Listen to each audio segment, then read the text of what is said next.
The restaurant smelled like old money and newer lies. I could taste both in the air, something floral and expensive, mixing with the sharp bite of aged whiskey and leather, the kind of place where the silverware probably cost more than my entire month's rent. I shouldn't have been there.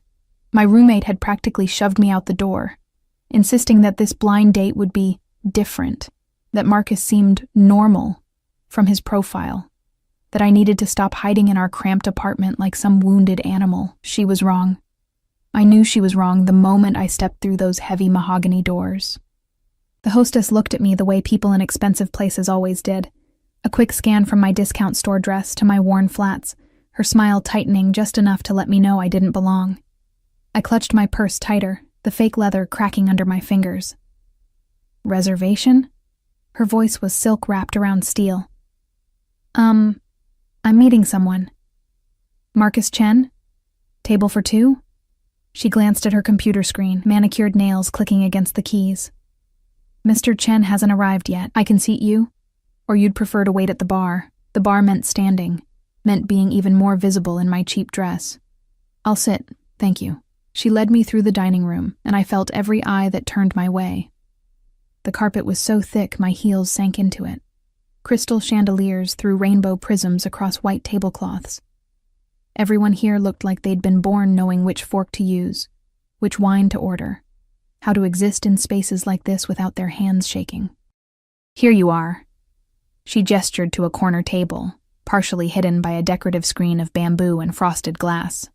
I slid into the chair, grateful for the semi-privacy. At least I could hide my nervousness here, could check my phone without feeling like the entire restaurant was watching me wait for a man who might not even show up. 20 minutes crawled by. I'd already read the menu 3 times, memorized the wine list I couldn't afford, and checked my phone so many times the battery dropped to 60%. The waiter had filled my water glass twice, his pity becoming more obvious with each visit. Marcus wasn't coming. Of course he wasn't. This was just like the last time and the time before that. Men took one look at me, tired eyes, clothes from clearance racks, the kind of exhaustion that came from working 2 jobs just to keep the lights on. And they found excuses. I was reaching for my purse, ready to slink out before the humiliation became completely unbearable when I saw him. Not Marcus. Definitely not Marcus. A man had entered through a private entrance I hadn't even noticed, flanked by 2 others in dark suits that screamed security. But it wasn't the guards that made my breath catch. It was him. He moved through the restaurant like he owned it, and maybe he did. Tall, broad-shouldered, with black hair swept back from a face that belonged in magazines or movies. Young, maybe early 30s, but carrying himself with the kind of confidence that had nothing to do with age and everything to do with power. His suit probably cost more than my car. His shoes were polished to a mirror shine. A watch caught the light on his wrist, and even from across the room, I could tell it was worth more than I'd make in a year. He said something to the hostess, who practically bowed. One of his guards scanned the room with the kind of alertness that made my spine prickle. These weren't just bodyguards. These were men who knew how to hurt people. I looked away quickly, focusing on my water glass. Men like that didn't notice women like me. I was furniture, wallpaper, part of the background noise of their expensive lives. But then I heard footsteps approaching. Heavy, confident, moving toward my little corner. Sorry I'm late. The voice wrapped around me like smoke, deep, accented with something I couldn't quite place. Mediterranean maybe, or Eastern European. It carried the kind of authority that made people straighten their spines without thinking. I looked up. He was standing at my table, not near it, at it. Looking down at me with eyes so dark they were almost black, framed by thick lashes that should have been illegal on a man. This close, I could smell him. Something expensive and masculine, cedar and citrus and danger. My voice came out as a squeak. I cleared my throat, tried again. I think there's been a mistake. One corner of his mouth lifted. Not quite a smile. Something more predatory. Is there? He pulled out the chair across from me and sat down before I could protest. His movements were fluid, economical, like a panther deciding to rest. The 2 guards positioned themselves nearby, one by the decorative screen, one with a clear view of the entrance. Both of them watching everything except us. I'm waiting for someone, I managed, my heart hammering so hard, I was sure he could hear it. A blind date. Marcus Chen. He leaned back in his chair, completely at ease in a way I would never be. And I was supposed to meet someone at table 12. It seems we're both in the wrong place, table 12. I glanced at the small number on our table. 14. Oh, God. The hostess had seated me at the wrong table, and he'd assumed. I should go, I said, starting to rise. I'm so sorry, I didn't mean to stay. It wasn't a request. The single word carried enough weight to make me sink back into my chair without thinking. He studied me with an intensity that made my skin feel too tight, like he was cataloging every detail, every flaw, every secret I'd ever kept. You're nervous, he observed. I'm embarrassed, I corrected, trying to find some shred of dignity. I'm clearly in your seat, and I've probably ruined your evening, and I should really... What's your name? The question cut through my rambling.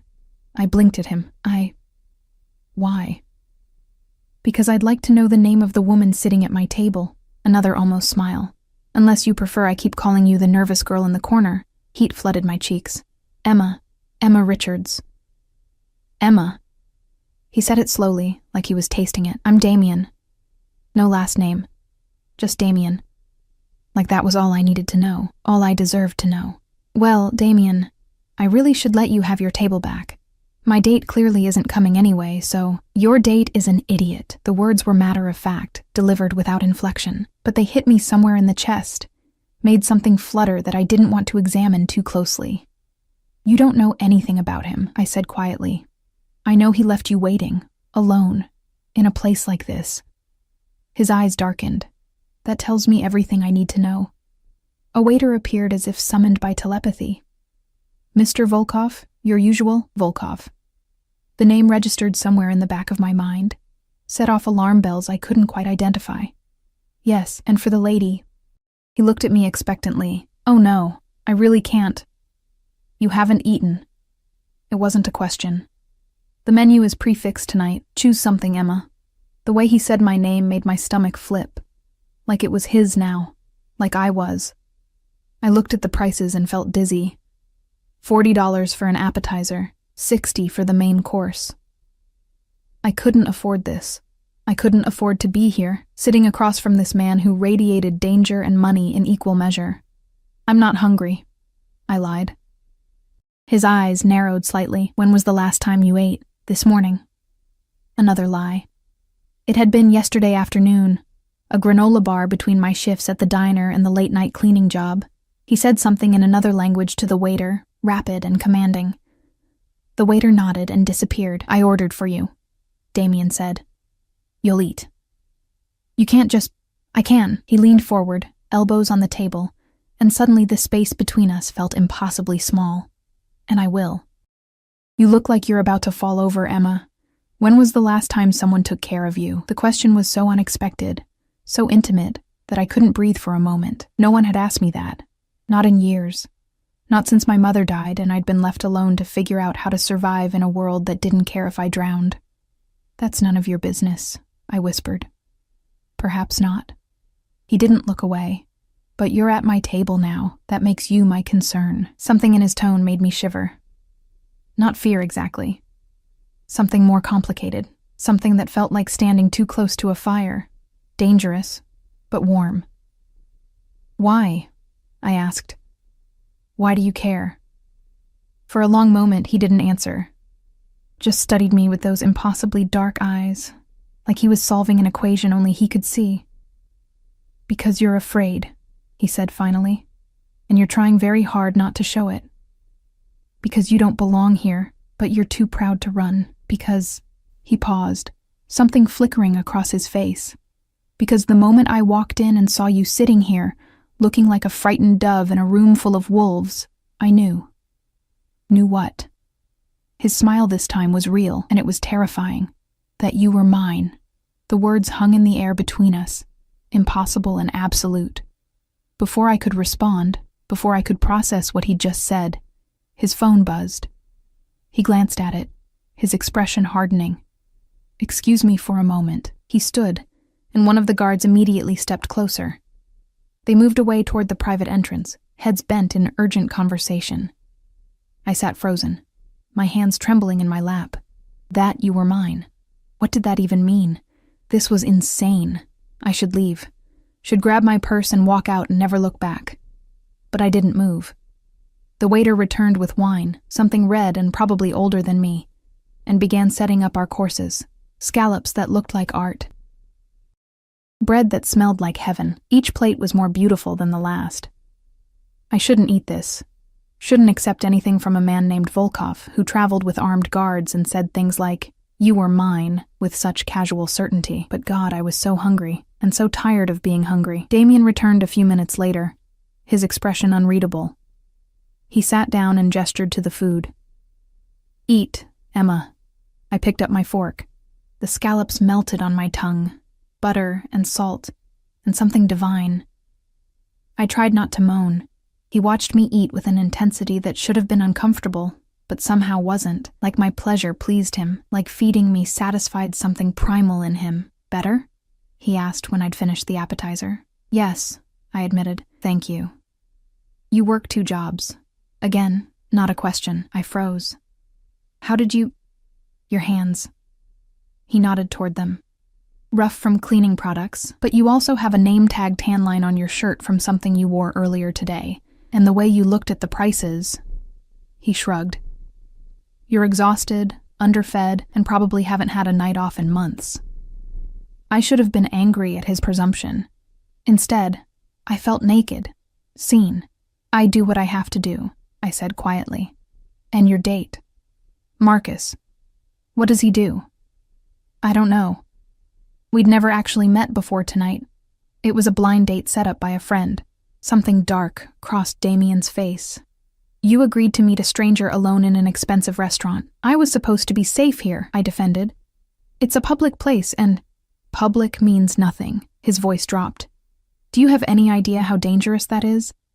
How easily someone could—" He cut himself off, jaw clenching. "You don't know this, Marcus. Don't know his intentions, his connections, whether he's safe. And you're safe?" The words came out before I could stop them. His smile was razor sharp. "No, Emma, I'm not safe at all. But at least I'm honest about it." The main course arrived. Lamb so tender it fell off the bone. Vegetables that tasted like they'd been grown in heaven's garden. I tried to eat slowly, tried to maintain some dignity, but it was impossible. Real food, good food. After so long surviving on ramen and hope. "Why are you really here?" I asked between bites. "You obviously weren't expecting to find me at your table." "Business dinner," he said vaguely. "Someone who wanted to discuss partnerships. But he's not coming either." "How do you know?" His smile was cold. "Because 20 minutes ago, he learned what happens to people who waste my time." The temperature in our little corner seemed to drop 10 degrees. I set down my fork, my appetite suddenly vanishing. "What do you do, Damien?" I asked carefully. "For a living?" "I solve problems." He took a sip of wine, watching me over the rim of his glass. "And I collect things." "What kind of things?"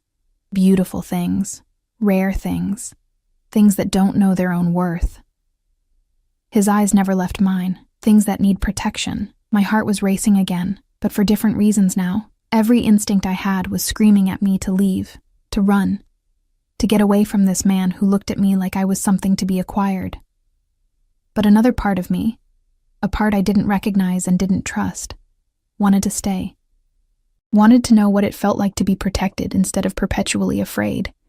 To be valuable to someone, even if that someone was dangerous. "I should go," I said, but I didn't move. "You should," he agreed, "but you won't." "Why not?" He set down his glass and leaned forward again, close enough that I could see gold flecks in those dark eyes. "Because you're curious. Because for the first time in years, you feel something other than tired.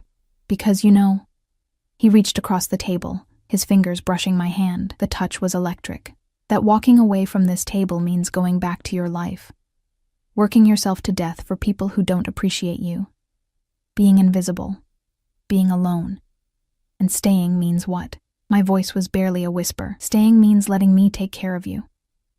His thumb traced small circles on my wrist, finding my racing pulse. Means accepting that you walked into my life tonight, sat at my table and became mine. Means understanding that I don't let go of what's mine, Emma. Ever. You're insane. But I didn't pull my hand away. Perhaps.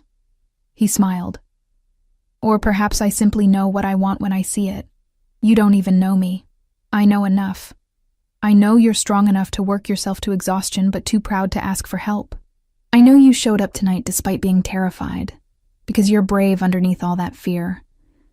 I know you deserve better than cheap dates and cheaper men who don't have the decency to show up. His grip on my wrist tightened just slightly. And I know that if I let you walk out of here tonight, I'll regret it for the rest of my life. The words should have sounded like a line, like manipulation, like every red flag relationship therapist warned about. But the way he said them, with such absolute certainty, such raw possession, made them feel like a promise or a threat. Maybe both. This is crazy, I breathed. Yes. He didn't deny it. But answer me this, Emma. If you leave right now, go back to your apartment, your 2 jobs, your exhaustion, will you regret it? Will you lie awake wondering what would have happened if you'd been brave enough to stay? I would. God help me, I would. The waiter appeared with dessert, something chocolate and sinful. Damien released my wrist, but his eyes never left my face. Eat your dessert, he commanded softly, and then decide. But know this. If you stay, if you let me take you home tonight, everything changes. Your life as you know it ends, and I won't apologize for that. My hands shook as I picked up the dessert spoon. The chocolate was rich and dark and tasted like temptation, like falling. Like the moment before you jump off a cliff and aren't sure if you'll fly or crash. I was still eating when his phone buzzed again. He glanced at it, frowned, and stood. I need to handle something, he said. Sergei will stay with you. Don't leave this table. It wasn't a suggestion. One of the guards, Sergei apparently, moved closer, positioning himself between me and the rest of the restaurant. Damien left through the private entrance again, and I was alone with my chocolate and my churning thoughts, and a man built like a tank who was apparently now my babysitter. 10 minutes passed. 15. I'd finished the dessert and was contemplating my escape route when Damien returned. But something had changed. His expression was harder, colder. There was blood on his knuckles, just a spot, but unmistakable. He sat down and picked up his napkin, wiping his hands clean with casual efficiency. What happened? I asked, even though I wasn't sure I wanted to know. Nothing you need to worry about. He signaled the waiter for the check. Your Marcus showed up. He had to be discouraged from waiting for you. Ice flooded my veins. What did you do? Send him home with a message about respecting people's time. His smile was pleasant and absolutely terrifying. He won't be bothering you again. You had no right. I had every right. He leaned forward, and suddenly, he wasn't the charming dinner companion anymore. He was something else entirely, something predatory and possessive, and utterly uncompromising. You're under my protection now, Emma. That means men who disrespect you answer to me. That means anyone who hurts you, threatens you, or even looks at you wrong, will learn very quickly why people fear my name. People fear your name? I repeated weakly. They should. He stood, extending his hand. Come, we're leaving. I haven't agreed to anything. You stayed. His eyes glittered. You ate my food, drank my wine, sat at my table for over an hour. In my world, that's agreement enough. Now you can walk out with me willingly, or I can carry you. But either way, Emma, you're coming home with me tonight. This is kidnapping, I whispered. This is protection. He pulled me to my feet with surprising gentleness. The world is dangerous, especially for beautiful women who sit at wrong tables and catch the attention of dangerous men. Lucky for you, I'm the most dangerous man in this city, which means nobody else will dare touch you. He was insane. Clearly, completely insane. And I was insane too, because instead of screaming or running or calling for help, I let him guide me toward that private entrance, his hand warm and possessive on the small of my back. The restaurant blurred around us. The other guard fell into step behind us. We moved through a service corridor and out into an underground parking garage where a black SUV waited, engine running. Mr. Volkov, the driver said, opening the rear door. Damien helped me inside. No, not helped. Placed me, like I was something precious and breakable that needed to be handled with care. He slid in beside me, close enough that our thighs touched. The door closed. The locks clicked with a finality that made my pulse spike. "Where are you taking me?" I asked, as the SUV pulled out into the night. "Somewhere safe." His hand found mine in the darkness, fingers intertwining. "Somewhere no one can hurt you. Somewhere you'll never have to work yourself to death again." "I don't understand what's happening." "I know." He raised my hand to his lips, kissed my knuckles with devastating gentleness. "But you will. And by the time you do, Emma, it will be too late to run. You'll already be mine in every way that matters." The city lights streaked past the tinted windows. I should have been terrified, should have been fighting, screaming, demanding to be let out, but all I felt was a strange, breathless anticipation, like standing on the edge of a precipice, looking down into darkness, and realizing that falling might feel like flying. Damien's thumb traced patterns on my palm, each touch sending sparks up my arm. "Sleep if you can," he murmured. "It's a long drive, and tomorrow, your new life begins." I closed my eyes, my head falling against his shoulder before I could stop myself. He stiffened for a moment, then relaxed, his arm coming around me in a gesture that was both protective and possessive. This was insane. Impossible. Wrong in every way. But as the SUV carried us deeper into the night, toward a future I couldn't imagine and probably shouldn't want, I felt something I hadn't felt in years. I felt wanted, claimed, mine. Even if I didn't fully understand yet what that meant, or what price I'd have to pay for it, I woke to silk sheets and confusion. For a moment, I couldn't remember where I was. The bed beneath me was too soft, the pillows too plush. The air smelled like expensive fabric softener instead of the mildew that perpetually clung to my apartment. Sunlight filtered through curtains that probably cost more than my security deposit, casting everything in a golden glow that felt unreal. Then it all came rushing back. The restaurant. The wrong table. Damien. I sat up too quickly, my heart hammering. The room around me was massive, bigger than my entire apartment. Floor-to-ceiling windows showed a view of the city I'd never seen before, high enough that we had to be at least 20 floors up. The furniture was modern and minimalist, all clean lines and neutral colors. A door to my left stood slightly ajar, revealing marble and chrome that had to be a bathroom. I was still wearing my cheap dress from last night, now wrinkled and uncomfortable. My shoes sat neatly by the bed, placed there by someone who wasn't me. Panic crawled up my throat. What had I done? I'd gotten into a car with a stranger. No, not a stranger. Something worse. A man whose last name made waiters bow and whose knuckles had been bloodied, and who'd said people feared him like it was a simple fact. I scrambled out of bed, my feet sinking into carpet so thick it felt like walking on clouds. I needed to leave. Needed to get out before... The door opened. A woman entered, middle-aged and elegant in a crisp black uniform. She carried a tray with coffee and what looked like breakfast, her expression professionally neutral. "Good morning, Miss Richards," she said in accented English. "Mr. Volkov asked me to bring you breakfast. He apologizes for not being here when you woke. He had business to attend to." I stared at her. "Who are you?"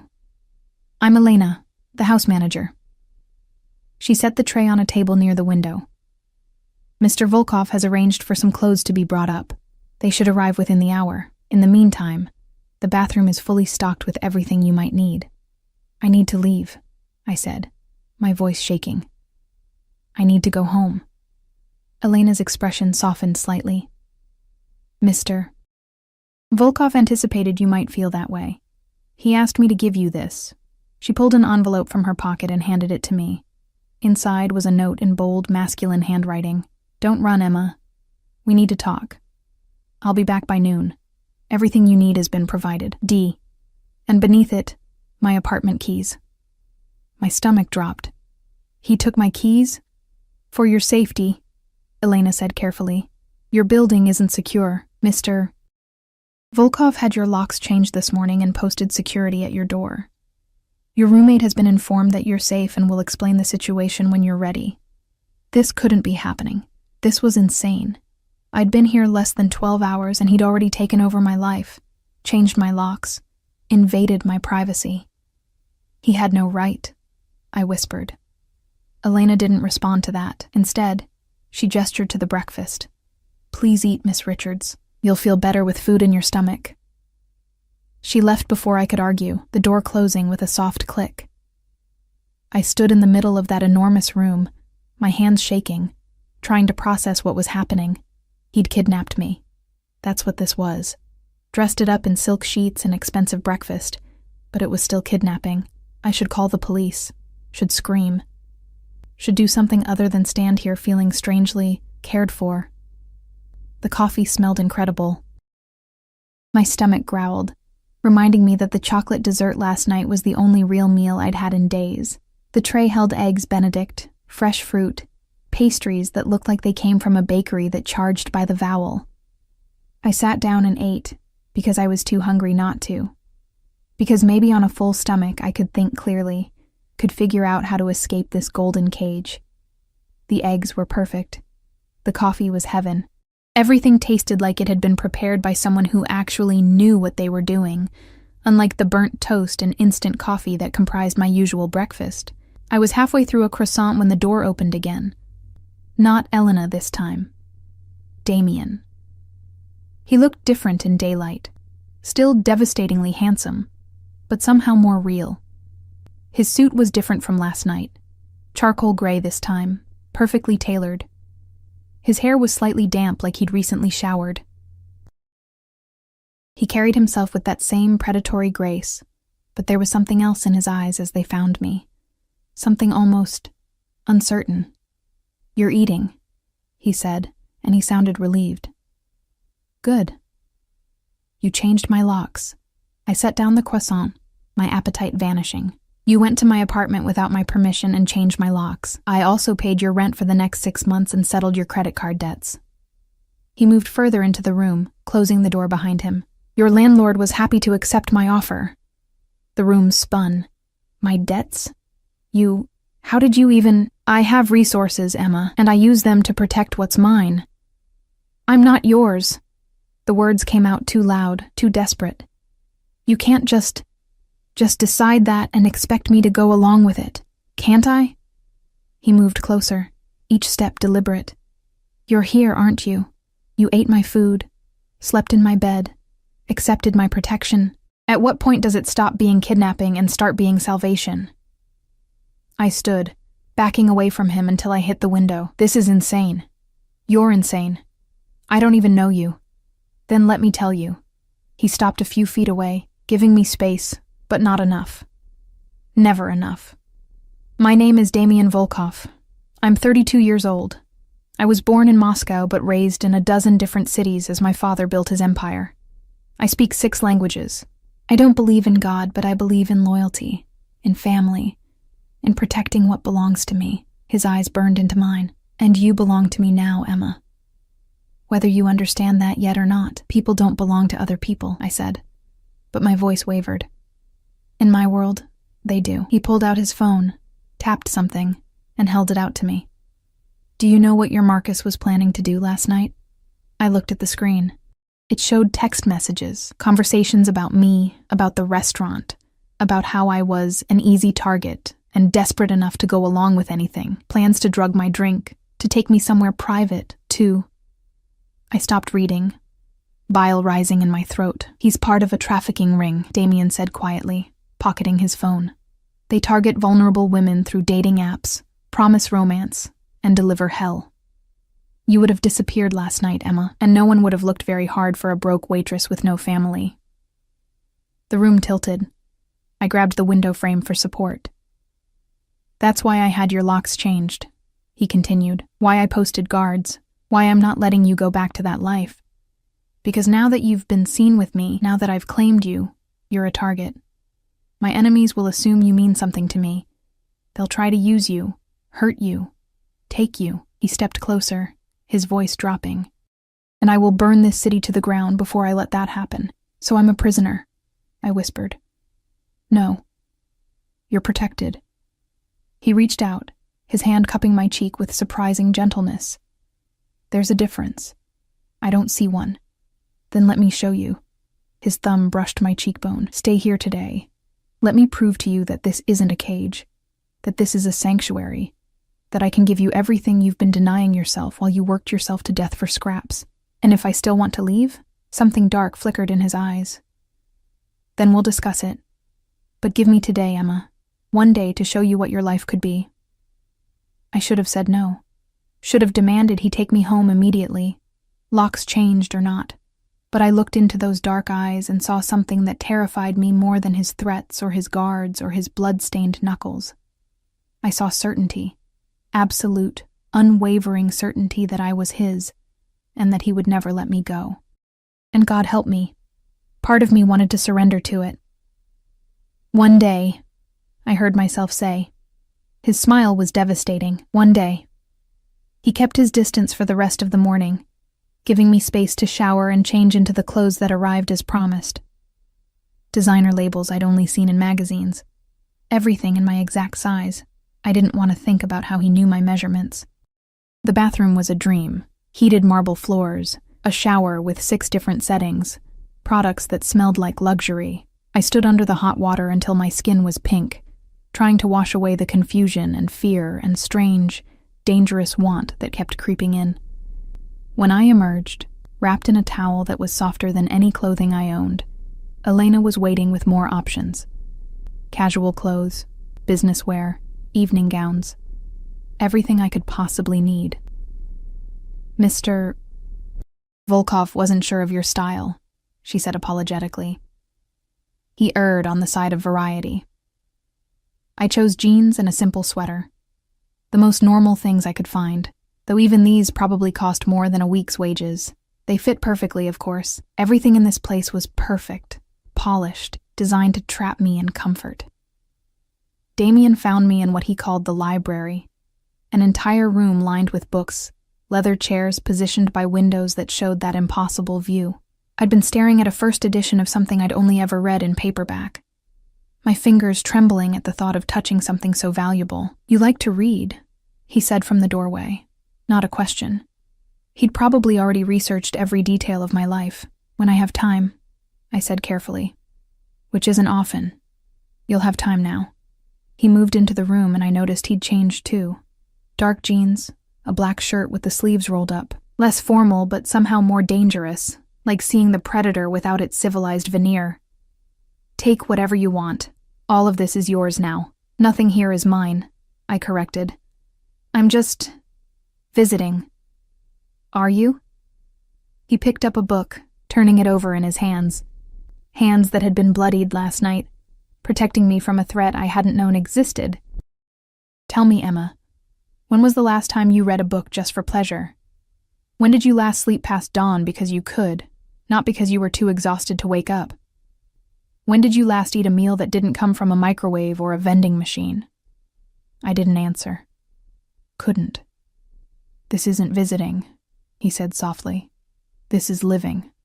What you were doing before, that was surviving. Barely. I was managing, I said defensively. You were dying. He set down the book and crossed to me, his presence overwhelming in the quiet room. Slowly, painfully, working yourself into an early grave. And for what? An apartment you can barely afford? A life where no one sees you, no one values you, no one cares if you disappear? That's not... It's exactly true. His hand caught my chin, forcing me to look at him. I saw it last night, Emma, the way you flinched when the hostess looked at you. The way you tried to make yourself small, invisible, like you didn't deserve to take up space in that restaurant. The way you were surprised when I wanted you to stay. Tears burned behind my eyes. You don't understand. Then explain it to me, and maybe it was the gentleness in his voice, or the exhaustion finally catching up with me, or the fact that no one had asked me to explain anything in so long I'd forgotten what it felt like to be heard. But the words came tumbling out. I told him about my mother's death 3 years ago, about the medical bills that had buried me in debt, about losing my scholarship when I had to drop out of college to work, about the jobs that paid minimum wage and treated me like I was replaceable, because I was, about the men who'd promised romance and delivered disappointment, about the crushing, suffocating weight of being invisible in a world that only saw you if you had money or beauty or power. He listened without interrupting, his expression unreadable. When I finally ran out of words, he pulled me against his chest in a gesture that should have felt presumptuous, but somehow felt like coming home. "No one will make you feel invisible again," he murmured against my hair. "Not while I'm alive." I should have pulled away, should have maintained distance, boundaries, self-preservation. Instead, I let myself lean into him, just for a moment. Let myself feel what it was like to be held by someone who seemed genuinely upset on my behalf. "Why me?" I asked into his shirt. Why do you care?" He was quiet for a long moment. When he spoke, his voice was rough. "My mother was like you once, young, vulnerable, alone in a world that wanted to devour her. My father found her, claimed her, protected her. She fought him at first too, thought he was crazy, dangerous, wrong. Was he?" "Yes." I felt him smile against my hair, but he loved her with everything he had. Gave her a life of safety and luxury and power, and she gave him loyalty, family, a reason to be more than just a monster. "What happened to her?" "She died when I was 15, cancer." His arms tightened around me. "My father survived her by 6 months. Couldn't live without her. Some people say he let himself be killed because existing without her was worse than death." I pulled back to look at him. "That's intense. That's love." His eyes were fierce. "In my world, in my family, when we choose someone, it's absolute. Forever. No half measures. No walking away. My father taught me that the right woman is worth burning the world for, worth dying for, worth killing for." "And you think I'm that woman?" I asked, my voice barely audible. "I know you are." He cupped my face in both hands. "From the moment I saw you in that restaurant, looking lost and brave and so damn beautiful it hurt to breathe, I knew. You were meant to sit at my table, Emma. Meant to walk into my life and change everything." "That's not how it works," I protested weakly. "People don't just belong together because they sat at the wrong table, don't they?" He leaned closer, his lips nearly brushing mine. "You felt it too. That pull, that recognition. Like something in you knew something in me. And vice versa. I had felt it. Still felt it. This magnetic, terrifying connection that made no sense and defied all logic. "This is too fast," I whispered. "I know." He didn't move away. "But time doesn't matter when you're certain. And I am certain, Emma. About you, about us. About the fact that letting you walk away would be the biggest mistake of my life. What if I'm not certain? Then I'll wait." His thumb traced my lower lip, and I shivered. "I'll wait, and I'll prove myself. And I'll show you every day that you made the right choice by staying. But I won't let you go. I won't let you return to a life that was killing you. I won't risk losing you to men like Marcus, or poverty, or despair. That's not your decision to make, isn't it?" His smile was sharp. "I made it the moment I sat down at your table and decided you were mine. The only decision you have to make now is whether you fight it or accept it. Those aren't real choices." "No," he agreed, "but they're the only ones I'm offering." He kissed me then, and it wasn't gentle. It was possession and promise and claim all at once. His mouth was demanding, taking what he wanted, showing me exactly what he'd meant about not doing anything halfway. I should have pushed him away, should have slapped him, screamed, maintained my dignity and independence. Instead, I kissed him back. My hands fisted in his shirt, pulling him closer even as my mind screamed warnings. He tasted like coffee and danger, and something darker I couldn't name. His hands slid into my hair, angling my head for deeper access, and I let him. Let him consume me, claim me, mark me as his in the most primal way possible. When he finally pulled back, we were both breathing hard. "Say you'll stay," he commanded, his voice rough. "Say you'll give this a chance." "I'll stay," I heard myself whisper. "For now." His smile was triumphant and terrifying. "For now is enough. For now becomes forever, Emma. You'll see." And looking into his dark, certain eyes, I was afraid he might be right. The rest of the day passed in a blur of luxury and subtle captivity. Damien gave me a tour of the penthouse, Yes, penthouse, because of course he lived at the top of a building that probably had its own zip code. There was a gym, a pool, a theater room, a kitchen that looked like it belonged in a restaurant.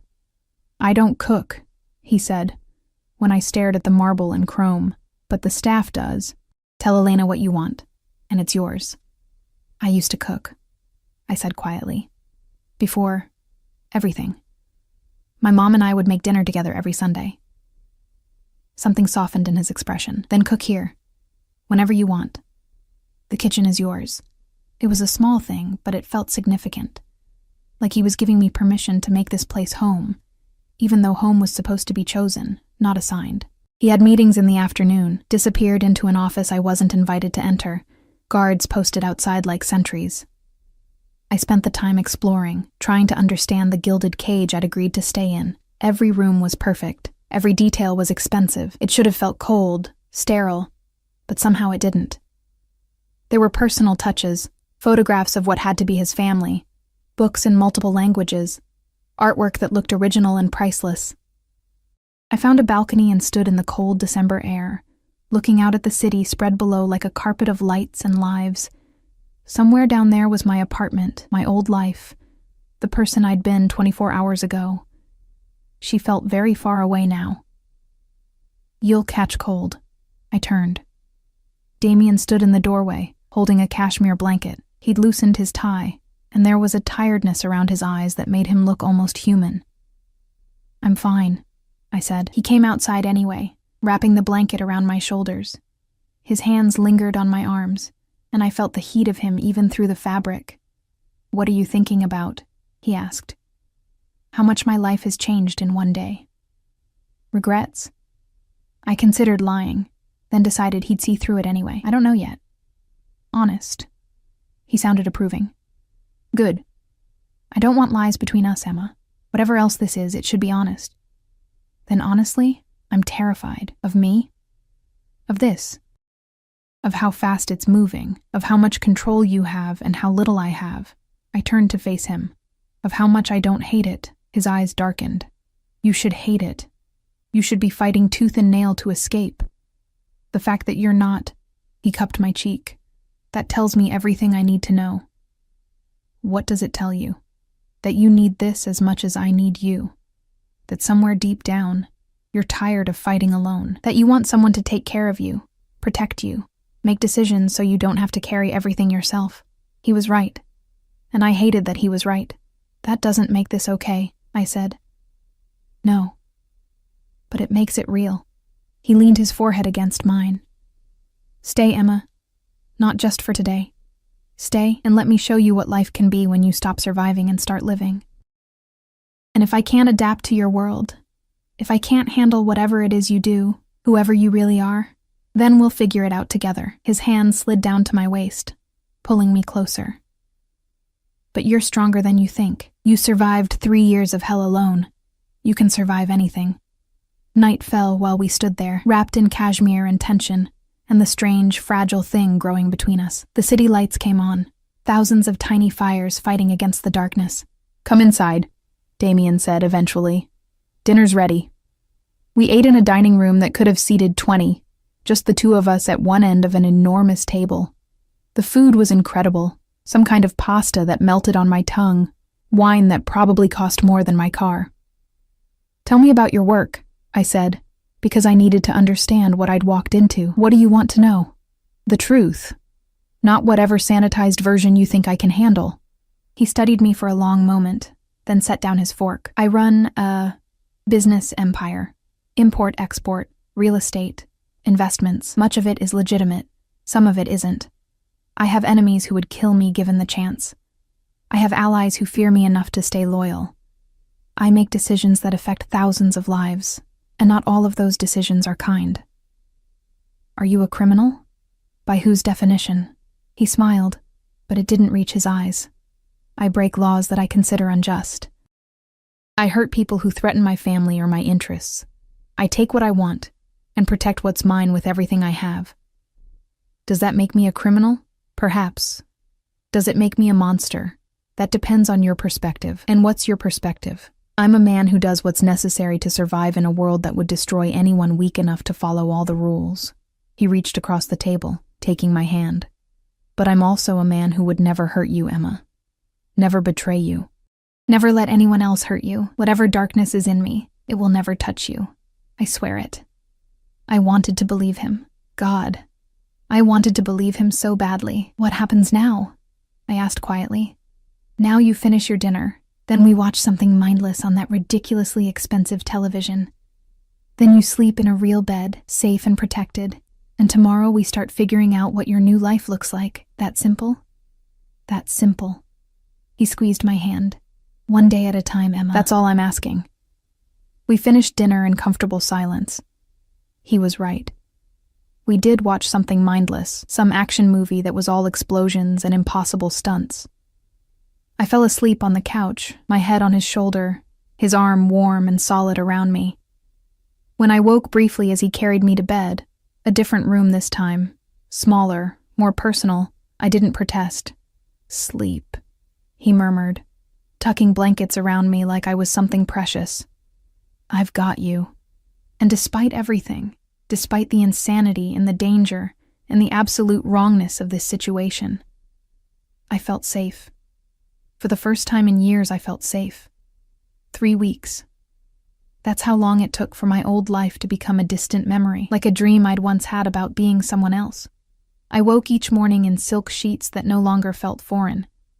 I drank coffee that Elena brought with a smile that had become genuine instead of professional. I wore clothes that fit perfectly, because Damien had an eye for detail that bordered on obsessive.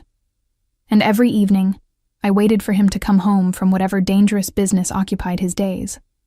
My heart doing something complicated in my chest when I heard his key in the lock.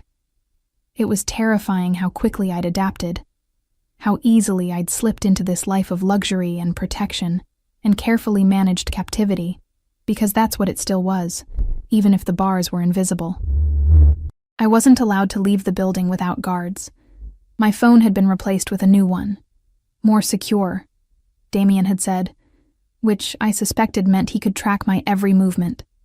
My old friends had been quietly discouraged from contact. My roommate had moved out, the apartment I'd barely been able to afford now sitting empty because Damien owned the building and refused to rent it to anyone else. It's yours if you want to go back, he'd said when I'd discovered this particular piece of information. But I'd prefer you stayed here, with me. Prefer. As if I had a real choice, as if his preferences weren't commands wrapped in velvet. But the strangest part? I was happy. Not in the way I'd imagined happiness before. Not the simple contentment of a life lived on my own terms. This was something darker, more complicated. Happiness laced with fear and desire, and the constant awareness that I was playing a dangerous game with a dangerous man. I was standing in the kitchen on a Wednesday afternoon, actually attempting to bake cookies from a recipe my mother used to make, when everything changed. The guards at the elevator had been replaced. I'd noticed it when I'd gone to retrieve a package Elena had accepted earlier. Different faces, harder expressions, the kind of tension that made my spine prickle with instinctive warning. Something was wrong. I was pulling the cookies from the oven when Damien came home early. He never came home early. His schedule was rigid, controlled. Every hour accounted for with meetings and calls and whatever shadowy business kept the city afraid of his name. But here he was at 3 p.m, his expression thunderous, blood on his shirt cuff that he hadn't bothered to hide. "Pack a bag," he said without preamble. "We're leaving." My hands froze on the oven mitts. What? Why? Because I said so. His voice was hard. The gentleness I'd grown accustomed to completely absent. "Now, Emma." "We don't have time for questions." Fear spiked through me. "Damien, what happened?" He crossed to me in 3 strides, his hands gripping my shoulders almost painfully. "Someone made a move against me. A stupid, desperate move, but dangerous nonetheless. This building is secure, but I'm not taking chances with your safety. We're going to one of my properties outside the city until I can handle the situation. Handle it." I looked at the blood on his cuff. "You mean kill someone?" His jaw clenched. "I mean protect what's mine. Now stop asking questions and do as I say." The command in his voice should have made me angry, should have triggered all my instincts to rebel, to assert my independence, to remind him I wasn't property to be moved around at will. Instead, I pulled off the oven mitts and headed for the bedroom because I'd learned something in these 3 weeks. When Damien used that tone, when his eyes went flat and cold, and his accent thickened with stress, people were in danger, and arguing with him wouldn't keep me safe. It would just distract him from doing whatever ruthless thing he needed to do to keep us both alive. I threw clothes into a bag with shaking hands. Practical things. Jeans, sweaters, comfortable shoes. Elena appeared in the doorway, her usually composed face tight with worry. "Miss Richards, I've packed toiletries and medications," she said, handing me a smaller bag. "Mr. Volkov wants you ready in 10 minutes. "What's happening, Elena?" She hesitated, then said quietly, "The Kozlov family.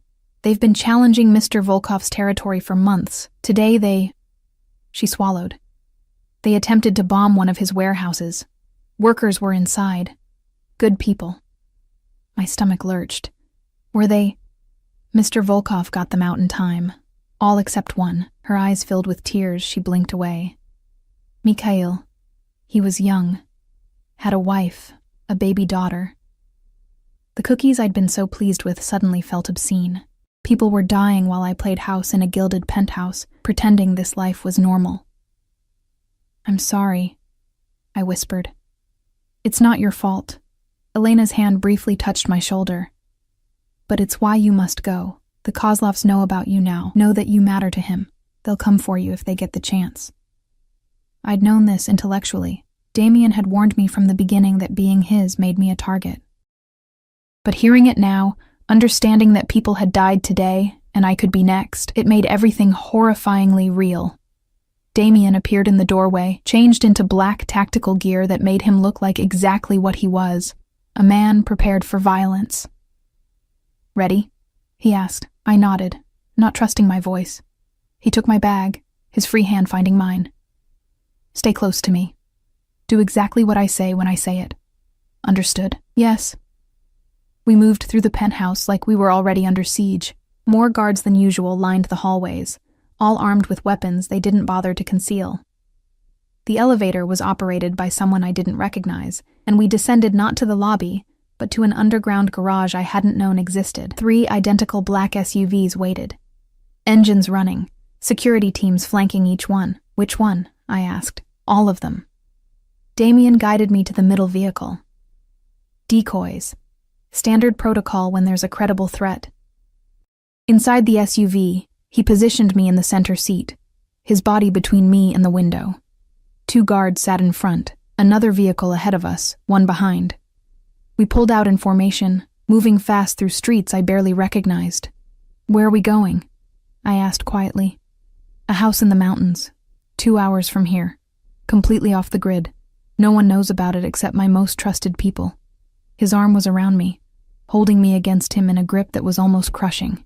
"You'll be safe there." "And you?" His expression was grim. "I'll stay with you tonight.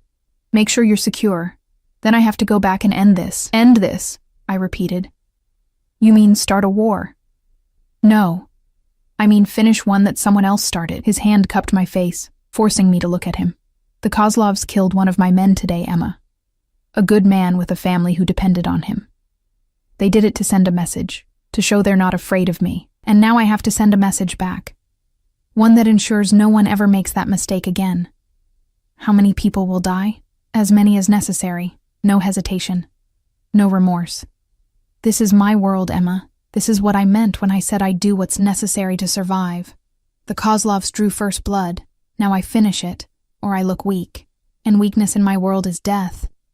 I wanted to argue. Wanted to tell him there had to be another way. That violence only bred more violence. That surely there was a solution that didn't involve killing. But I looked into his eyes and saw something that made the words die in my throat. He was afraid. Not for himself. For me. Every ruthless decision, every brutal plan, it all came back to keeping me safe. I'd become the thing he protected above all else. Even above his own humanity. "I'm sorry," I said, not sure what I was apologizing for. For being a weakness he couldn't afford. For making him care enough to risk everything. For not running when I should have. "Don't be." He kissed my forehead, and his lips lingered there like a benediction. "You're the only good thing in my life, Emma. The only pure thing I haven't destroyed. I'd burn the entire world to ash before I let anyone hurt you." The words should have sounded romantic. Instead, they sounded like a threat, not to me, but to everyone else who might dare to come between us. We drove in tense silence for 2 hours, winding through roads that became increasingly isolated. The city lights faded behind us, replaced by darkness and trees and the oppressive weight of wilderness. When we finally stopped, it was in front of a structure that looked more like a fortress than a house. Stone walls, minimal windows, security cameras at every angle. The other 2 vehicles had split off at some point, taking different routes to confuse anyone who might be following. Inside, the house was surprisingly warm, modern amenities hidden behind rustic decor, a massive fireplace already lit, casting everything in flickering shadows. Damien did a sweep of every room before he let me settle.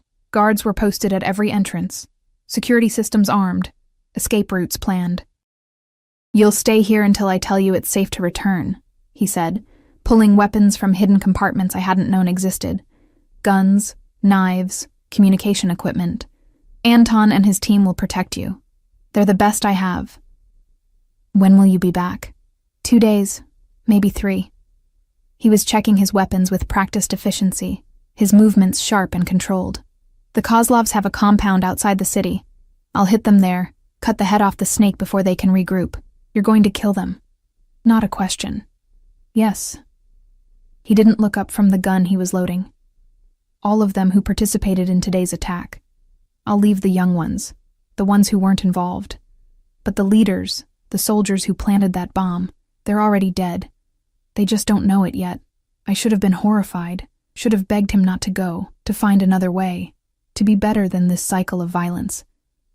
Instead, I said, 'Come back to me.'" He froze. Then he set down the gun and crossed to me in 2 strides, his hands framing my face with a gentleness that contradicted everything else about this moment. "Always," he promised. "No matter what happens, no matter what I have to do, I will always come back to you." He kissed me then, and it tasted like goodbye and desperation, and something that might have been love if we'd met in a different world, under different circumstances. When he pulled back, his eyes were dark with something I couldn't name. "I need you to understand something," he said quietly. "What I'm about to do, it's brutal, merciless, the kind of thing that will make the news, make people afraid, make my enemies think twice before they ever threaten what's mine again. And when I come back to you, I'll have blood on my hands that won't wash off. I'll be the monster people whisper about in dark corners." "I know," I whispered. "And you're still going to be here when I get back?" He sounded almost vulnerable. "You're not going to look at me differently, see me as the killer I am?" I thought about lying, about saying the right thing, the thing he wanted to hear, but he'd asked for honesty between us, so I gave him truth. "I don't know," I admitted. "I don't know how I'll feel when you come back covered in blood and death. I don't know if I can live with loving a man who solves problems with violence. But I know," I took a shaky breath, "I know that I'll be here, because walking away from you scares me more than staying, because I've already fallen too far to climb back out. Because you're right. I am yours. Even if I don't fully understand what that means yet." His expression shifted through a dozen emotions. Relief, possession, something that looked almost like pain. "You said love," he murmured. Had I? The word had slipped out without permission, without thought. But now that it was between us, I couldn't take it back. "I did," I said quietly. "Say it again. I love you." The words felt both true and impossible. I shouldn't. It's too fast, too complicated, too dangerous, but I do. I love you, Damien Volkov, even though loving you might destroy me. He kissed me again, harder this time, claiming and possessive and desperate. His hands were in my hair, on my waist, everywhere at once, like he was trying to memorize the feel of me before he left. When we finally broke apart, both breathing hard, he rested his forehead against mine. "I love you too," he said roughly. More than I've ever loved anything. More than power or money or survival. You've become my reason, Emma, the thing I fight for, the thing I'd die for, the only thing that makes this brutal, bloody life worth living. We stood there in the firelight, holding each other like the world was ending. And maybe it was. For him. For the Kozlovs. For everyone caught in the crossfire of his revenge. But in that moment, we were safe. Together. Loved. Even if that love was as dangerous as it was real. Damien left an hour later, armed and armored and terrifying in his cold focus. I watched from the window as his SUV disappeared down the dark mountain road, taking him toward violence I didn't want to imagine. The house felt enormous without him. Anton and his team were professional ghosts, present but invisible, giving me space while never letting me truly be alone. I tried to sleep but couldn't, tried to read but the words blurred, tried to do anything except think about what Damien was doing, who he was hurting, how much blood would stain his hands before this was over. The first news report came at dawn. I was in the kitchen, pretending to eat breakfast, when Anton's phone buzzed. He glanced at it, his expression carefully neutral, but I saw the tension in his shoulders. "What is it?" I asked. He hesitated, then turned his phone so I could see. "Massacre at Kozlov compound," the headline screamed. "Entire crime family wiped out in coordinated attack, police investigating links to rival organizations." There were photos, blurred and taken from a distance but clear enough. Bodies, fire, destruction, the kind of violence that would dominate news cycles for weeks. And somewhere in that chaos was Damien, doing exactly what he'd promised. My hands shook as I set down my coffee cup. This was real. Not some abstract concept of danger, but actual death and destruction carried out by the man I'd just told I loved. "Is he—" I couldn't finish the question. "Safe," Anton said quietly. "I received confirmation 20 minutes ago. Mr. Volkov and his team are en route to a secondary location. He wanted you to know he's unharmed." Relief flooded through me, followed immediately by guilt. Damien was safe, but how many others weren't? How many families were waking up to the news that someone they loved had died in the night? The rational part of me knew they weren't innocent, knew they'd participated in violence themselves, had killed Mikhail and who knows how many others. The Kozlovs had chosen this life, accepted these risks. But the part of me that was still Emma Richards, former college student and waitress who'd believed in good and evil as distinct concepts, that part of me was horrified. I spent the day in a fog, moving through the house like a ghost. The news kept updating, body counts, speculation, interviews with experts who knew nothing about the real world Damien inhabited. By evening, the death toll was up to 15. 15 people, gone, because they'd threatened me. I was in the library, staring at a book I wasn't reading, when I heard vehicles approaching. My heart leapt, then stuttered when I realized it wasn't just one vehicle. It was multiple, moving fast, tires screaming on the gravel drive. Anton appeared in the doorway, gun drawn, his face grim.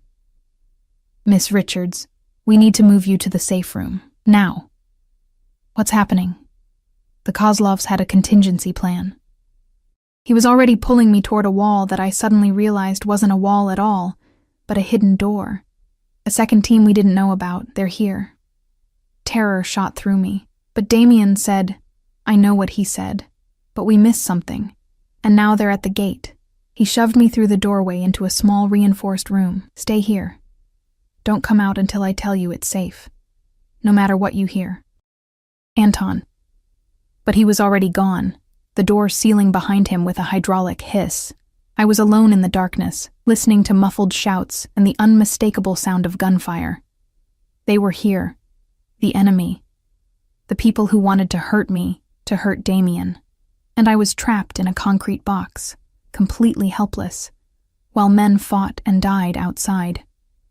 The gunfire intensified, something exploded, close enough to shake the walls. I pressed myself into the corner, my hands over my ears, trying to block out the sounds of violence. How long did it last? Minutes? Hours? Time became meaningless in the dark.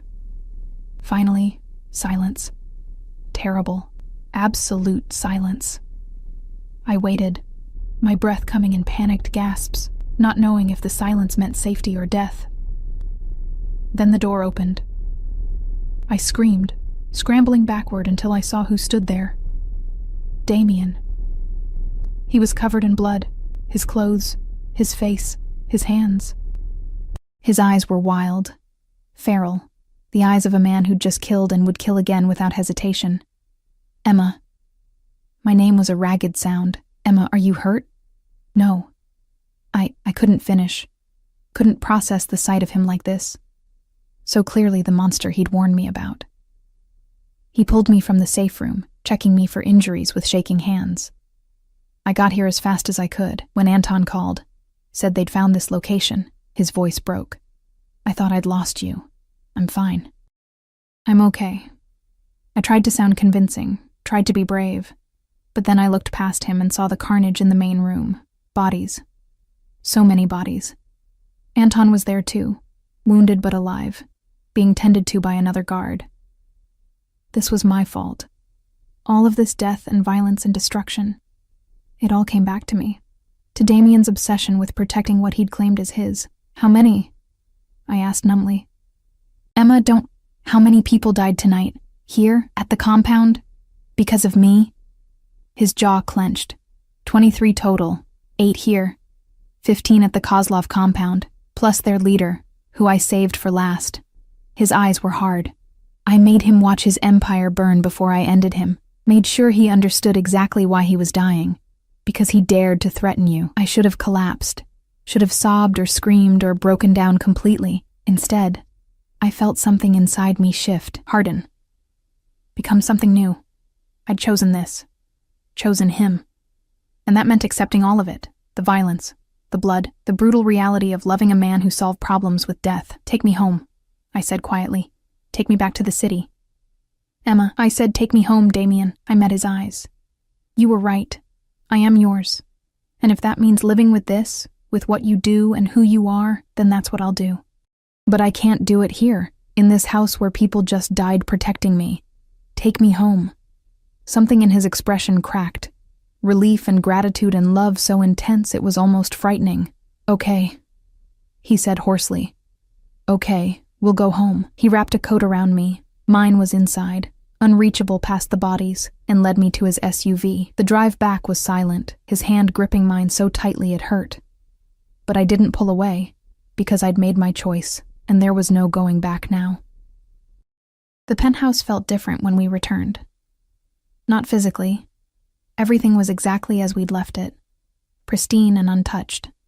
But something had shifted in the air, in the space between Damien and me, in the very foundation of whatever this relationship had become. I'd seen the truth now, not the sanitized version he'd tried to protect me from, but the raw, brutal reality of his world.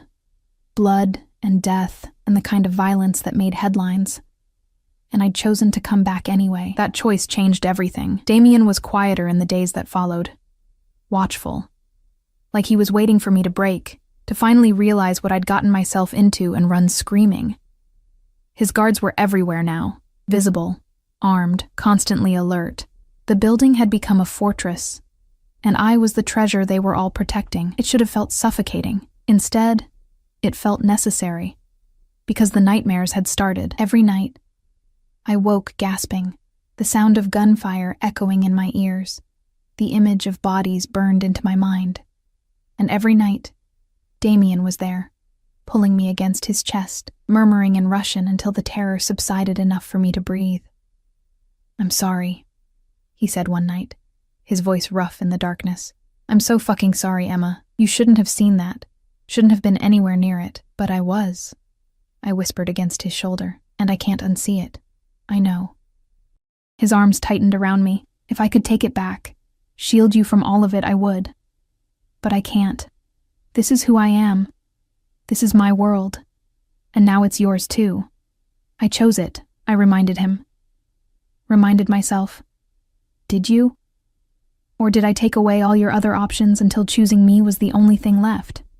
I pulled back to look at him. Even in the darkness, I could see the self-loathing in his eyes, the guilt that ate at him despite all his talk of necessity and survival.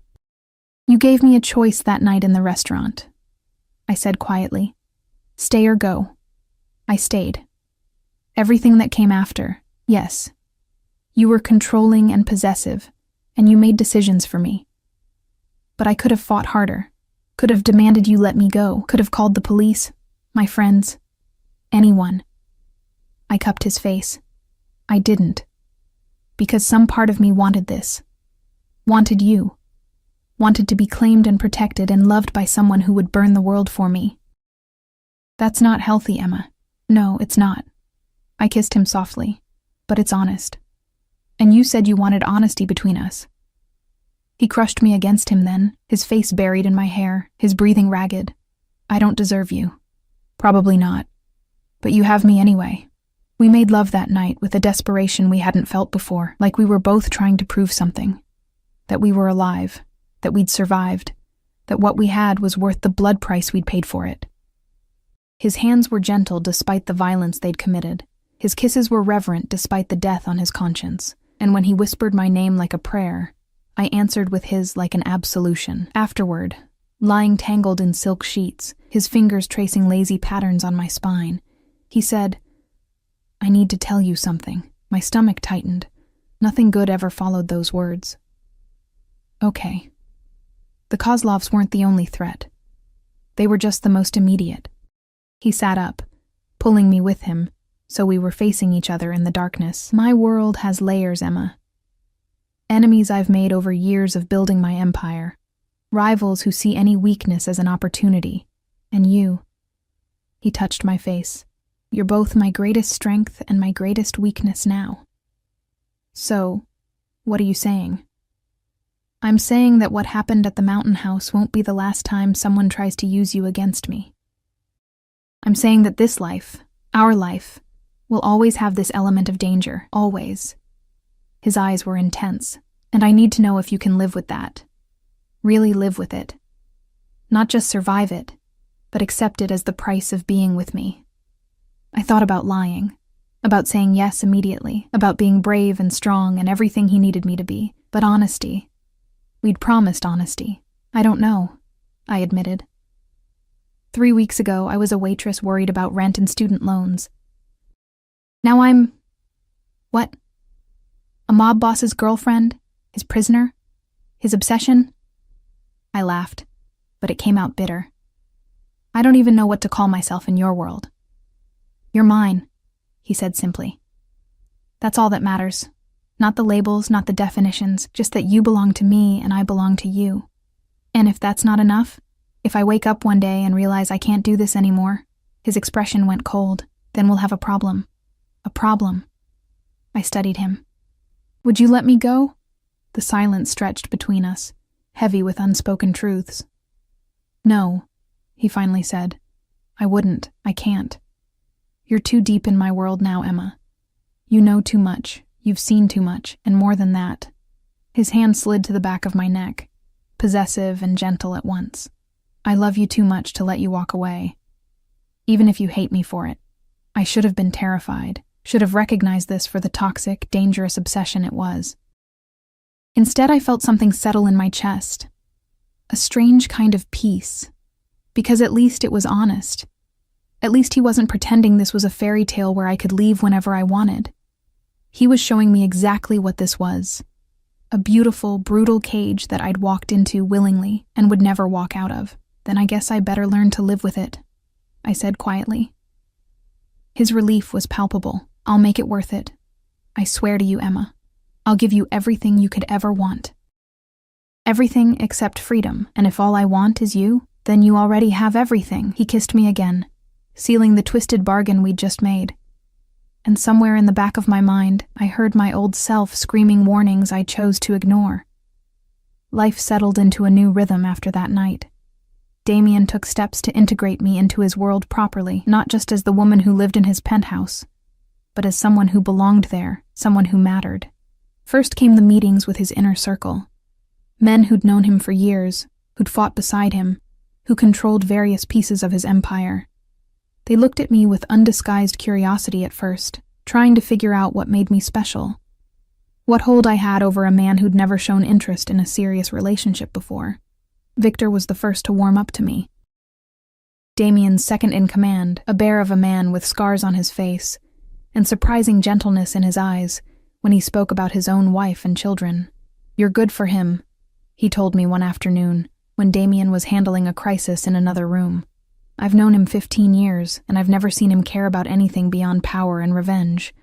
But you've made him human again." "I'm not sure that's a good thing," I said. In this world, it's everything." He leaned forward, his expression serious. "A man with nothing to lose is dangerous. But a man with something to protect? He's unstoppable. You've given Damien a reason to build instead of just destroy. Don't underestimate the power of that." Then came the questions about my past, my family, my education. Damien wanted to know everything, and not just for security reasons. He seemed genuinely interested in the person I'd been before him, the dreams I'd abandoned when my mother died. "You wanted to be a teacher," he said one evening, reading through files his people had compiled on me. "Elementary education. That was a long time ago," I said, uncomfortable with how thoroughly he'd researched me. "Before I had to drop out. Why can't you go back?" I laughed. "Because I have no money, no way to pay for school, and no time even if I did. You have me." He set down the file. "You have access to more money than you could spend in a lifetime. You have time because you don't need to work. You have everything you need to finish your degree, Emma, if you want to." The offer caught me off guard. "You'd let me go to school? Let you?" He raised an eyebrow. "I'm encouraging you. You're too smart to spend your days doing nothing. And having a purpose, something that's yours, will make this life easier to bear." It was a surprisingly thoughtful gesture from a man who'd kidnapped me and refused to let me leave. But that was Damien. A constant contradiction of brutality and tenderness, control and care. I enrolled in online classes the following week. Nothing that required me to physically attend a campus. Damien's paranoia wouldn't allow that. But enough to feel like I was reclaiming some piece of my old dreams. The studying gave me something to focus on besides the violence that occasionally erupted around us. Because it did erupt. Damien's world was never truly peaceful. There were nights when he came home covered in blood that wasn't his, mornings when I'd overhear phone conversations about shipments and territories and people who'd been handled, afternoons when strange men would visit the penthouse and I'd be asked to stay in the bedroom until they left. But there were also quiet moments. Sunday mornings when he'd make me breakfast, badly, but with such concentration that I didn't have the heart to complain. Evenings when we'd curl up on the couch and he'd help me study, his knowledge of history and literature surprisingly extensive. Nights when he'd hold me and tell me stories about his childhood in Moscow, about his parents' legendary love story, about the family he'd lost, and the empire he'd built from their ashes. I was falling deeper in love with him, and that terrified me almost as much as the violence did. 3 months after the Kozlov massacre, something unexpected happened. I was studying at the kitchen table when Elena rushed in, her face pale. "Miss Richards, there's someone here to see you. She says she's your aunt." My aunt. I hadn't thought about her in years. My mother's sister, who'd cut contact after Mom got sick, who'd refused to help with medical bills or funeral costs, who'd made it clear I was on my own. "I don't want to see her," I said immediately. "She's claiming you're being held against your will," Elena said quietly. "She's threatening to call the police if she doesn't see you." Damien appeared in the doorway, his expression dark. "How did she find this address?" "I don't know, sir. But she's in the lobby with building security and she's making a scene."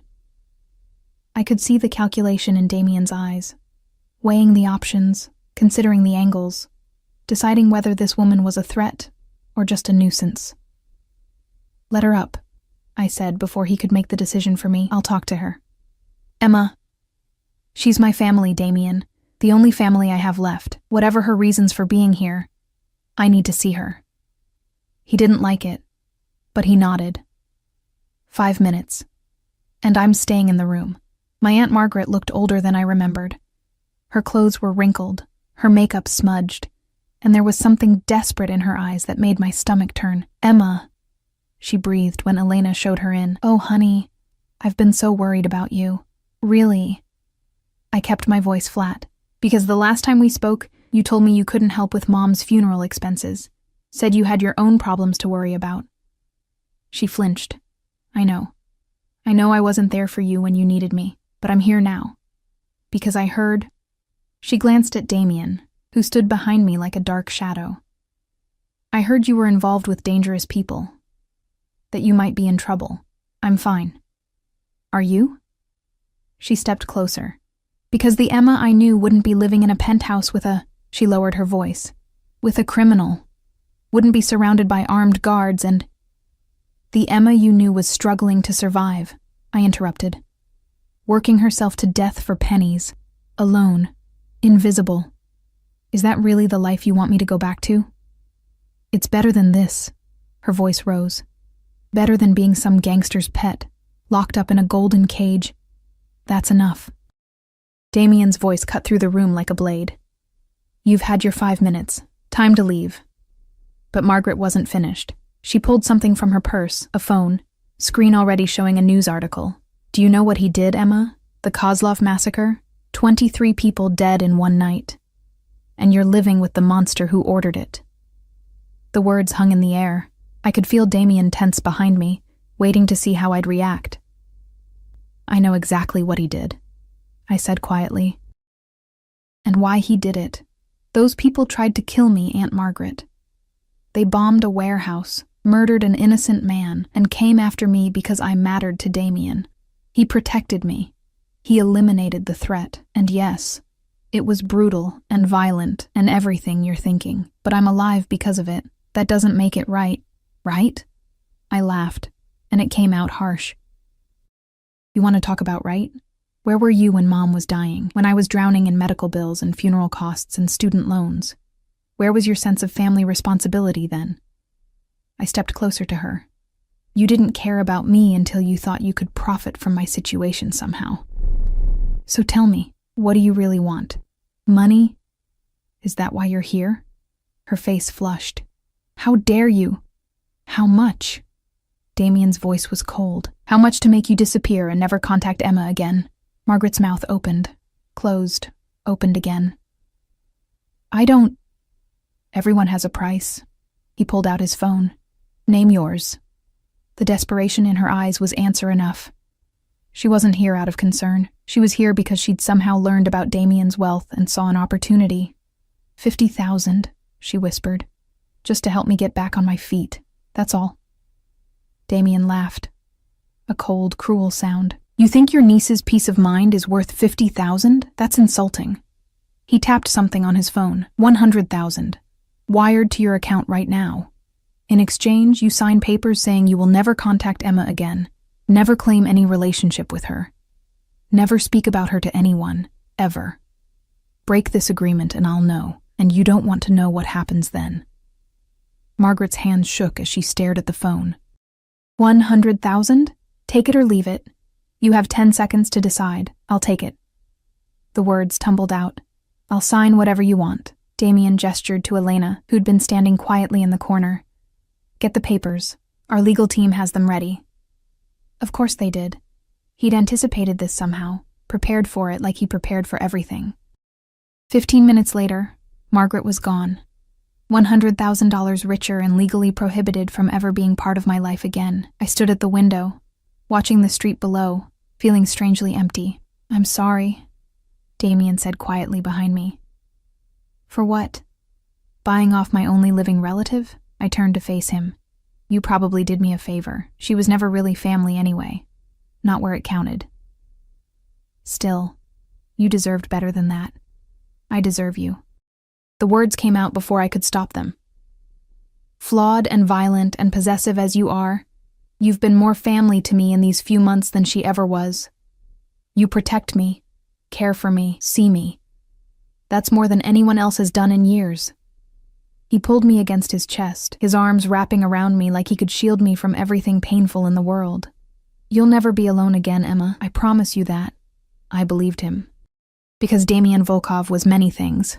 Criminal, killer, monster. But he kept his promises, even the dangerous ones. That night, lying in bed with Damien's heartbeat steady under my ear, I realized something fundamental had shifted. I wasn't pretending anymore, wasn't telling myself this was temporary, that I'd eventually find a way back to my old life. That life was gone, burned away by the man who held me like I was his most precious possession. And I was okay with that. More than okay. I was happy. It was a twisted, complicated, morally questionable happiness, but it was real. "What are you thinking about?" Damien murmured, his fingers tracing patterns on my shoulder. "How much I've changed," I admitted. 3 months ago, I would have been horrified by everything about this life. The violence, the control, the way you've taken over every aspect of my existence. But now I can't imagine being anywhere else. With anyone else. I propped myself up to look at him. Does that make me broken? That I've adapted so quickly to something that should terrify me? "It makes you a survivor." His hand cupped my face. "You've spent your whole life adapting to circumstances beyond your control. This is no different. You're doing what you need to do to survive. Except this time, survival looks like silk sheets and security instead of minimum wage and exhaustion." "Is that all this is? Survival?" "No." His thumb brushed my cheek. "This is love. Complicated, messy, probably unhealthy love. But love nonetheless. Probably unhealthy?" I laughed. "Damien, this is the textbook definition of an unhealthy relationship. And yet you're smiling." I was. Despite everything, despite the blood and the violence and the moral compromises I'd made, I was genuinely happy. "I love you," I said. "Even though I probably shouldn't, I love you," he replied. "Even though I definitely don't deserve you." We fell asleep like that, wrapped around each other, two broken people who'd found something twisted and beautiful in each other's damage. And somewhere in the city below, in the world Damien ruled with blood and fear, his enemies were plotting, his empire was shifting, his future was uncertain. But in that moment, in that bed, with the woman he'd claimed as his own finally accepting her place at his side, he had everything that mattered. 6 months after sitting at the wrong table, I stood in front of a mirror wearing a wedding dress that cost more than my mother's entire medical treatment. The irony wasn't lost on me. The dress was stunning, ivory silk that flowed like water, delicate lace at the shoulders, a train that seemed to go on forever. My hair had been styled by someone who probably charged more per hour than I used to make in a week. Diamonds glittered at my throat and ears, gifts from Damien that came with their own security detail. I looked like a princess, felt like a prisoner playing dress-up. "You're beautiful, Miss Richards," Elena said softly, adjusting my veil. "Mr. Volkov won't be able to breathe when he sees you. Miss Richards. In a few hours, I'd be Mrs. Volkov. Emma Volkov. The name of a woman who'd chosen to marry a monster because she'd fallen in love with the man underneath. The wedding had been Damien's idea, of course. Sprung on me 2 months ago with the same absolute certainty he brought to everything else in his life. "Marry me," he'd said. Not a question. Never a question with him. "Why?" I'd asked, genuinely curious. "We're already living together. I'm already yours in every way that matters. What difference does a piece of paper make?" His answer had been simple and devastating. "Because I want the world to know you're mine. Because I want legal claim to you in every jurisdiction that recognizes marriage. Because when my enemies look at you, I want them to see not just my woman, but my wife. And because..." He'd paused, something vulnerable flickering in his eyes. "Because you deserve to be more than just the woman I keep in my penthouse. You deserve my name, my ring, my vows. You deserve everything, Emma." I'd said yes. Not because I felt I had a choice. Though by then, I'd learned that I did have choices, just different ones than before, but because I wanted it, wanted to be bound to him in every way possible, legal and otherwise, wanted to stop pretending that what we had was temporary or could be walked away from. The ceremony was small, just his inner circle and a handful of people I'd met through my online classes, who'd become something like friends. No one from my past life. Margaret was long gone, bought off and legally forbidden from contact. My old roommate had moved on, probably grateful to be free of my drama. There was no one left who remembered the old Emma, the girl who'd worked 2 jobs and dreamed of something better. That girl had died in an expensive restaurant 6 months ago, been reborn as someone new, someone harder, someone who could love a killer and sleep peacefully beside him. The venue was one of Damien's properties. a restored mansion outside the city, surrounded by enough security to protect a head of state. Because that's what this was, really. Not just a wedding, but a statement, a declaration that Emma Richards had become Emma Volkov, and that anyone who threatened her would face the full weight of his empire. I heard a knock on the door. Victor's voice came through. "It's time, Emma." Elena gave my hand a squeeze before leaving. I stood alone for a moment, staring at my reflection, trying to recognize the woman looking back at me. She was beautiful, polished, expensive, everything the old Emma had never been. But her eyes still held traces of the girl who'd sat at the wrong table and accidentally changed her entire life. Victor was waiting in the hallway, looking uncomfortable in his formal suit. "You look beautiful," he said gruffly. "Damien's a lucky man." "Am I lucky?" I asked quietly. He considered this seriously. "That depends on what you value, Emma. If you wanted a normal life, safe, predictable, boring, then no, you're not lucky. But if you wanted to be loved with the kind of intensity most people only read about in books, if you wanted to matter so much to someone that they'd burn the world for you, then yes, you're the luckiest woman alive. And the violence, the danger, the fact that I might wake up one day to find him dead or arrested or worse, that's the price." He offered me his arm. "Every great love has a price, Emma. Yours just happens to be paid in blood and fear instead of compromise and mediocrity. Only you can decide if that's worth it." I took his arm, and we walked toward the room where Damien was waiting to make me his wife in the eyes of God and law. The ceremony space was decorated with white roses and candles, intimate and romantic, despite the armed guards stationed at every exit. The guests were few but significant.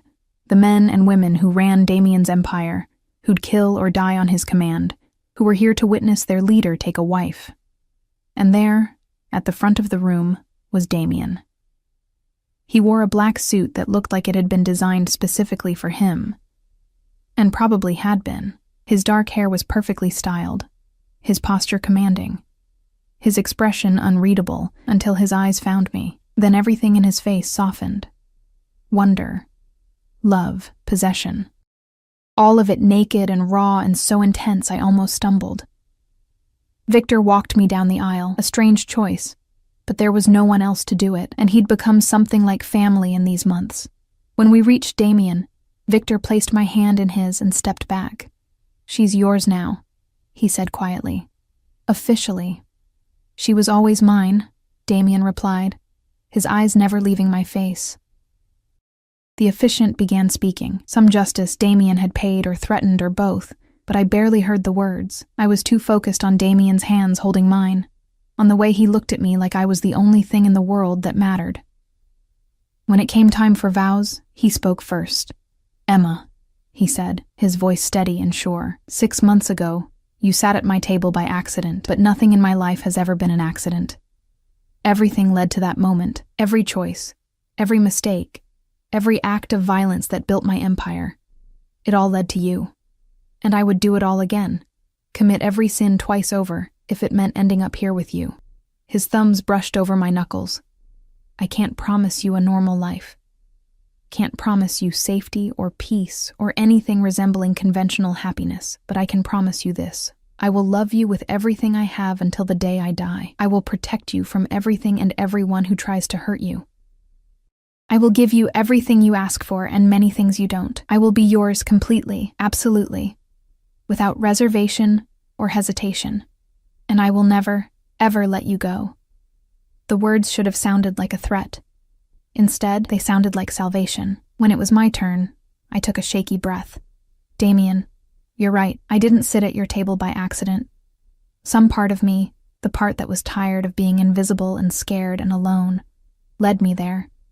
Led me to you. And you've given me things I never dared hope for. Not just wealth or security, but purpose. Value. Love so intense it terrifies me." I squeezed his hands. "You're dangerous and controlling, and you've made so many choices for me that I've lost count, and I should hate you for it. Should have run screaming 6 months ago. But I didn't. Because underneath all the darkness, I saw someone who understood loneliness the way I did. Who knew what it was like to build walls so high no one could climb them. Who'd convinced himself he didn't need anyone until he met me. Tears burned in my eyes. You're not a good man, Damien Volkov, but you're my man, and I choose you, freely, completely. For better or worse, though I suspect it'll mostly be worse by normal standards, I love you.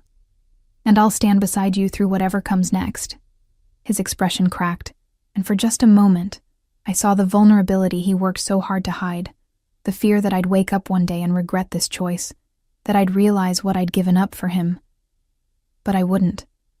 I knew that now with absolute certainty. The officiant pronounced us married. Damien's kiss was claiming and tender at once, a promise and a seal. When we pulled apart, the small crowd applauded, but I barely heard them. All I heard was Damien whispering against my lips, mine. Finally, legally, irrevocably mine. Yours, I agreed, always. The reception was elegant and brief. Damien wasn't one for lengthy celebrations. We ate, we danced, we accepted congratulations from people who probably still weren't sure what to make of me. But eventually, we escaped to the car waiting to take us somewhere. Damien had been secretive about our honeymoon destination, had only told me to pack for warm weather and bring my passport. Where are we going? I asked as the city lights faded behind us. Somewhere no one can find us, he said, pulling me against his side. Somewhere we can pretend the world doesn't exist for a few weeks, just you and me and an island I bought last year specifically for this purpose. You bought an island. I laughed. Of course you did. I wanted somewhere completely secure, somewhere I could let my guard down and just be with you without worrying about threats or business or anything else. His hand found mine, our wedding rings catching the light. Is that so unreasonable? With you? Nothing is unreasonable. That's part of your charm. We flew to the island on his private jet. Because of course he had a private jet. The flight took hours, but I slept most of the way, my head on Damien's shoulder, exhausted from the emotional weight of the day. When we landed, it was to tropical heat and the sound of waves. The house waiting for us was beautiful. Modern architecture that somehow blended with the natural landscape, floor-to-ceiling windows showing endless ocean, complete privacy from the rest of the world. It's perfect, I breathed. You're perfect, he corrected, carrying me over the threshold like we were in some romantic movie. Everything else is just window dressing. That first night as husband and wife, we made love slowly, reverently, like we were memorizing each other. His hands mapped every inch of my skin. My lips learned every scar on his body. And there were many, each one a story of violence survived. We were gentle with each other in a way we hadn't been before, like marriage had given us permission to be vulnerable, instead of just passionate. Afterward, lying tangled in sheets with moonlight streaming through the windows, Damien said, I need to tell you something. My stomach clenched. Nothing good ever followed those words. Okay. I'm getting out. I propped myself up to look at him. Out of what? The dangerous parts of my business. The parts that put you at risk. His hand traced patterns on my hip. I've been planning it for months, since the Kozlov situation, moving money into legitimate enterprises, distancing myself from the violent operations, building something that won't get you killed. Damien. Let me finish. He sat up, pulling me with him. I can't change who I was, can't erase the blood on my hands or the empire I built on violence. But I can change who I become, for you. For the life we're building together, for the children I hope we'll have someday. Children. The word hung in the air between us. You want children? I asked carefully.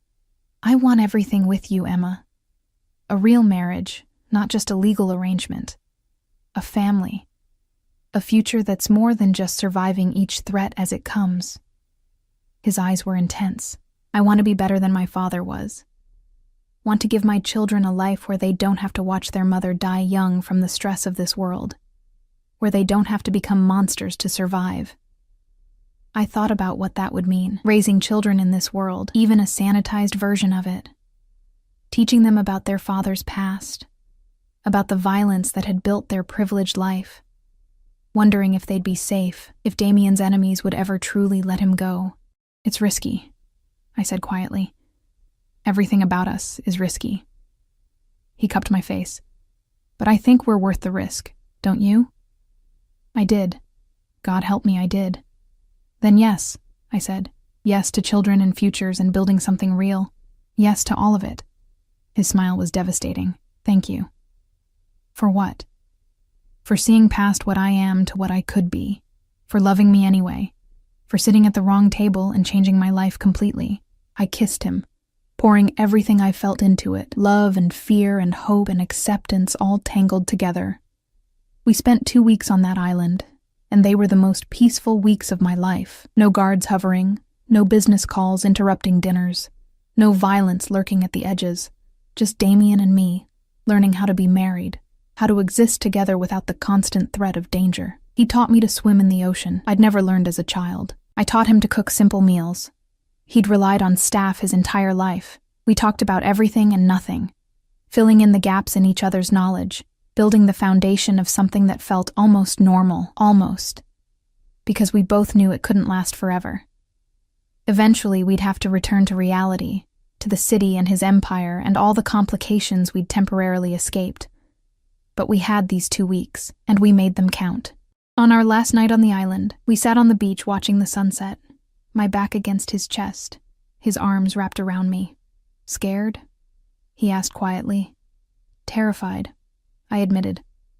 "Not of going back exactly, but of what comes next, of whether you can really leave that life behind, of whether your enemies will let you. They won't have a choice." His grip tightened.